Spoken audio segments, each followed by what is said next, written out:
everyone, welcome back to Naomi's Bookshelf. I'm going to talk to you today about my July TBR.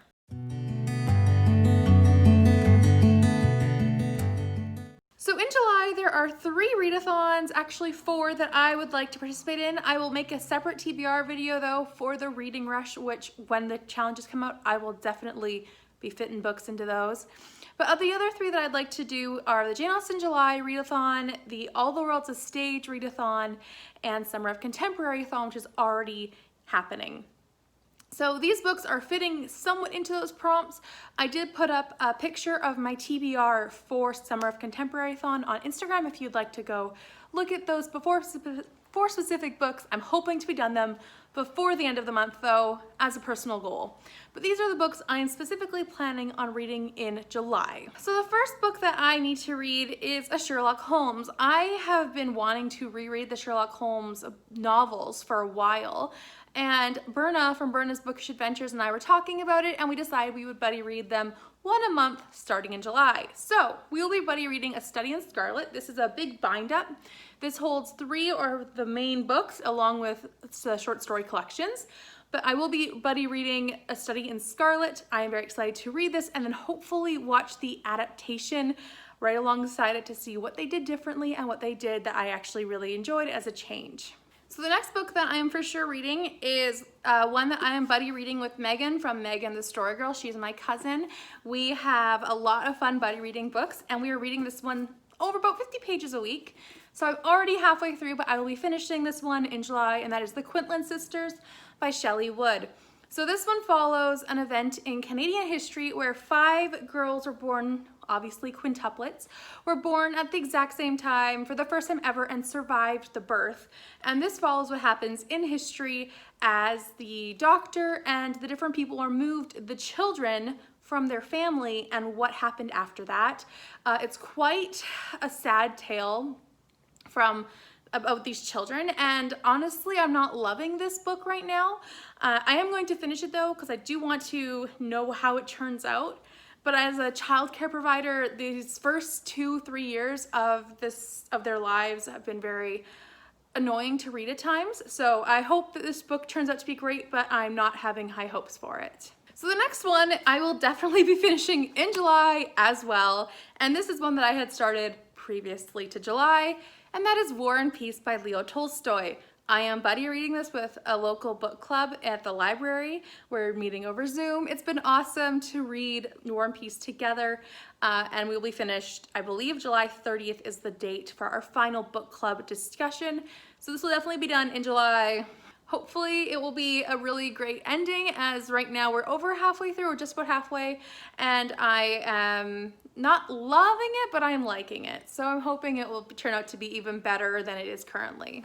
So the next one is for the Shakespeare All the World's a Stage readathon, as one of the prompts I'm just picking and choosing is to read a Shakespeare-inspired novel. And I looked up what novels are inspired by Shakespeare, and I found an Agatha Christie that works. If you are new to my channel, I love Agatha Christie. I read all the Agatha Christie possible, and I read one a month. And this is Sad Cypress, which I believe is a retelling of Twelfth Night. I don't know anything about it, as I like to do with my Agatha Christies. I like going in blind, so I will be reading this one in July. So the next book is the first Jane Austen book that I will be reading for Jane Austen July, and I think this will be like the book I pick up first in the month. I'm hoping, and that would be Pride and Prejudice by Jane Austen. This is the very first Jane Austen book I ever read, and I think I reread it once, and I haven't read it since. It's been so long, I don't even know how long it is in years. So I really want to reread Pride and Prejudice, re-immerse myself in this wonderful book. I do have an audiobook of it. I don't know if I'll read it or listen to it or both, but I definitely want to get to this one first. There is a read-along aspect of this book, which I think happens in the second half of July, but I will not be waiting until the second half of July. I want to get to it as soon as possible and get back into the world of Elizabeth Bennet and Mr. Darcy. So the next book is also a Jane Austen book, which is Love and Friendship and Other Youthful Writings. I have owned this book for a very long time. Megan, who I am buddy reading The Quintland Sisters with, gave this to me a while ago, and I don't think I cracked its spine, I think once. Now, I'm not sure how much I will read of this, but I will definitely read some stories, and I hope that I can really get into Jane Austen's early work. I love all of her work basically, and so I am excited to jump into this one. I know it's a bit bigger of a book, and it has a lot of short stories though, so we'll see how much I get done. The next three are all in the same series. I'm just going to talk about them all together, and that is Jane Austen retellings for the next Jane Austen prompt, and this one was for a non-novel Jane Austen work. So these three are retellings. They are the Jane Austen series by Debra Whitesmith. These three that I plan on reading, I have read Reason and Romance, which is a Sense and Sensibility retelling, but I would like to read it again. Possibilities, which is a Persuasion retelling, and can I just say these covers are gorgeous. And then the last one is Northpointe Chalet, which is a Northanger Abbey inspired retelling. So all of these I am excited to pick up. I have read the other three in the series, and I recommend them if you are wanting some light, fluffy Jane Austen retellings. I also have another buddy read, which is also a top priority. I have a lot of top priorities. They're all like tying for first. And this one is a nonfiction, and it is A is for Arsenic, The Poisons of Agatha Christie by Kathryn Harkup. Now, I will be buddy reading this with a friend. We read them and then talk about books together. We don't buddy read throughout the process. And this one just, I think, analyzes all the different poisons in Agatha Christie's works. So this will be an interesting one. I am hoping I'm not too spoiled for certain deaths in certain books, but I'm excited to pick up A is for Arsenic. And as well, if I have time, I'm going to pick up the other work by this author, which is Death by Shakespeare, and it's basically analyzing how Shakespeare kills off all of his characters. And I had that as a NetGalley arc, and I would really like to get to it also for the Shakespeare Readathon. Now, another retelling that I want to read, and I had on my shelves already, and I would really hope when I get to it, is Macbeth by Jo Nesbo. Now, this one is a chunker.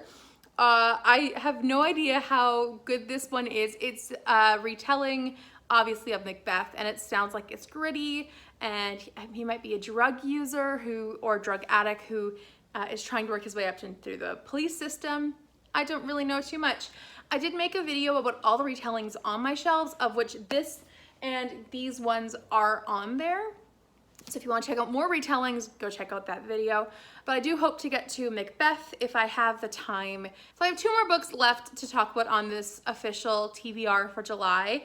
One of which is The Pharaoh's Daughter by Mesu Andrews. I believe that this is a Moses retelling of the Bible, of Exodus and how Moses gets saved by the princess.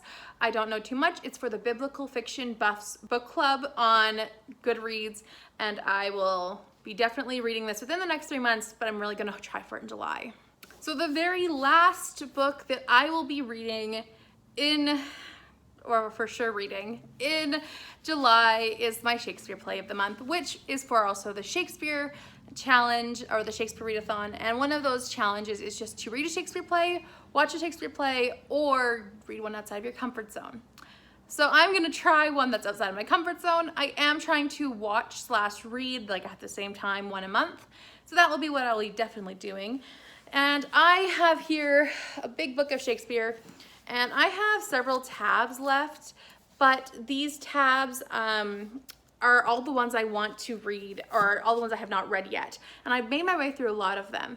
There is one comedy that I am interested in, but it's not in my comfort zone, which is Much Ado About Nothing. I much more enjoy Shakespeare's tragedies and histories or historical retellings as opposed to his comedies for some reason. So I am wanting to give Much Ado About Nothing a try. However, with all of the plays that have been going on YouTube lately, I have been loving experiencing these plays. And so I will probably change to whatever play comes up there. I might do both if I can, as I do really want to try getting to a comedy if that does not pop up on YouTube from one of those national theaters or one of those theater companies, as I'm not very happy with comedies. I don't know, they're just not quite tickling my funny bone, but I do really enjoy the tragedies. So I'm gonna probably read Much Ado About Nothing, maybe watch a screen version of it on YouTube, and then maybe watch whatever ones pop up as well. So those are the mass amount of books that I want to read in July for the mass amount of readathons. Please like this video if you liked it and subscribe if you would like to. I would leave me a comment if you are participating or if you have any thoughts on these books. I would love to hear from you in the comments below. I will see you next time with another video. Bye for now.